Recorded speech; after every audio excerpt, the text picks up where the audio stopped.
If you see this shift in your avoidant partner, don't walk away. They love you. It's easy to assume that when an avoidant partner begins to change, it means they're slipping away again. The silence, the hesitation, the way they pull back after getting close, it feels like rejection. But what if I told you that, in some cases, that distance isn't a sign they've stopped caring? It's a sign that they actually love you? You see, avoidants don't experience love the way most people do. For them, love feels dangerous. It stirs up old fears of being smothered, controlled, or rejected. And when those fears come alive, they don't run because they've stopped feeling. They run because they're finally starting to feel too much. When you first meet an avoidant, they appear calm, independent, maybe even emotionally steady. They don't demand attention, they don't overshare, and they seem perfectly fine being alone. But behind that cool exterior is someone who has learned, often since childhood, that vulnerability equals danger. That love means losing control. So when they begin to care for you, really care, their system goes into overdrive. Their instincts tell them to retreat, not because you did something wrong, but because their nervous system is screaming, "This is too close." Ironically, the moment you feel them slipping away might be the very moment they're wrestling hardest to stay connected. Here's the shift that most people miss. When an avoidant partner starts showing micro signs of emotional discomfort, when they stop texting as much, when they get quieter, when they need space, that's not them losing interest.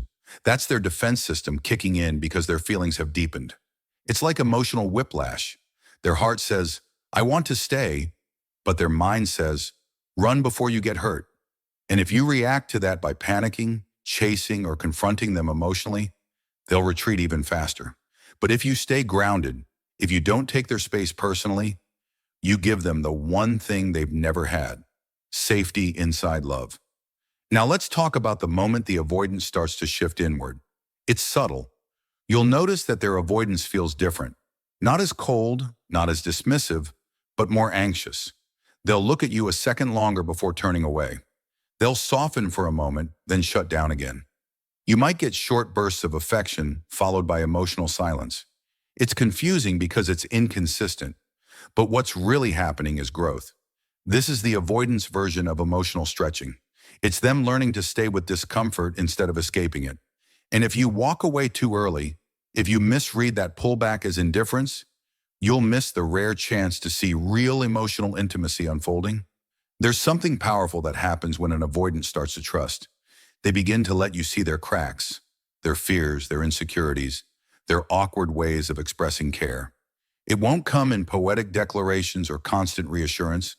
It'll come in quieter ways, small gestures, shared glances, the way they start checking in more often, even if the words are few. Maybe they'll open up about something from their past, or admit that they don't know how to handle closeness well. When that happens, that's not them testing you. It's them allowing themselves to be human in front of you. And that's love in their language. The shift you're looking for is not a dramatic transformation. It's a subtle reorganization of their emotional patterns. They start fighting their own urge to pull away. You'll sense it when they pause before disappearing for a few days, when they text you after going quiet, or when they admit, "I just needed time to think." To an avoidant, that kind of honesty is massive progress. They're trying to communicate instead of vanish. That's how you know something is changing. They're starting to rewrite their love story. And if you meet that shift with patience instead of punishment, they'll associate love not with fear, but with peace. Let's be clear. I'm not saying you should tolerate neglect or emotional unavailability forever. There's a difference between understanding an avoidance behavior and enabling it. But when you see genuine effort, when you notice moments of vulnerability breaking through their walls, don't walk away too quickly. Healing avoidants don't heal in straight lines. They'll move 2 steps forward and 1 step back. But those steps forward mean everything. Because for someone who's spent a lifetime running from love, learning to stay, even a little, is an act of courage. You might notice another shift too. They start observing you differently. They begin to appreciate your calmness, your consistency, your lack of pressure. Avoidants are deeply sensitive beneath the surface. They notice how you respond to their withdrawal, how you handle their silence. If you don't chase, If you don't guilt trip them, they start associating you with emotional safety instead of emotional danger. And that's when love begins to grow roots. It's not instant, it's not loud, but it's real. They start choosing connection, not because they're ready, but because they finally feel safe enough to try. There's a particular moment that many people overlook, when an avoidant who used to hide their emotions suddenly becomes more aware of your needs, even slightly. That's the turning point. Maybe they ask how you're feeling. Maybe they apologize after a cold reaction. Maybe they simply stay in the conversation instead of shutting down. These are quiet revolutions in the world of an avoidant. They might never say, "I love you 100 times," but when they start showing up for you, even inconsistently, they're saying it in their own way. "I'm trying to love you the only way I know how." It takes strength to love someone with avoidant tendencies because their love language is often silence, distance, or confusion. But when you learn to see the signs behind their behavior, everything changes. Their pullback isn't always rejection. It's a trauma response. Their need for space isn't about disinterest. It's self-preservation. And when you give them that space without punishing them for it, you show them something no one else ever did. That love can coexist with freedom.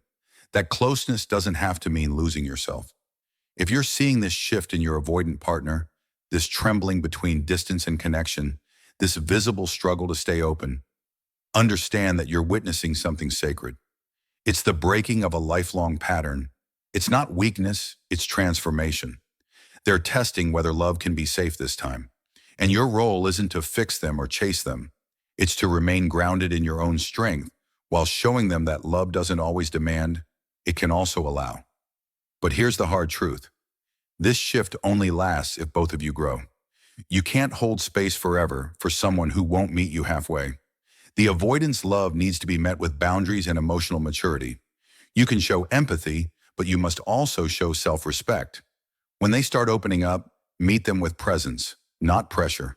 Show them what steady love looks like, because eventually they'll realize something profound.